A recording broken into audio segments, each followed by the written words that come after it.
एका शिक्षकाच्या लेखणीतून हे दुःखद सत्य. विद्यालयाच्या जागेपायी कोणीच इथं भांडलं नाही आणि देवालयाच्या जागेसाठी इथं रक्त कमी पडलं नाही.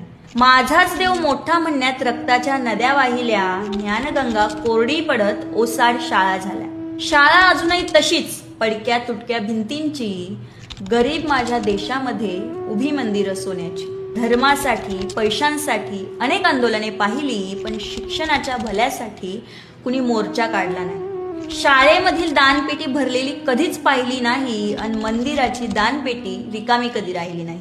शाळेतला पालक मेळावा पालकां वाचून राहून गेला, देवालयात चेंगराचेंगरीत माणूस मात्र तुडवून मेला.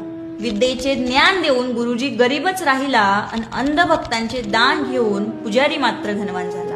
खरं तर धर्म नावाचं पुस्तक शाळेत कधीच उघडत नाहीत आणि धर्माच्या नावाशिवाय देशात पानही हलत नाही.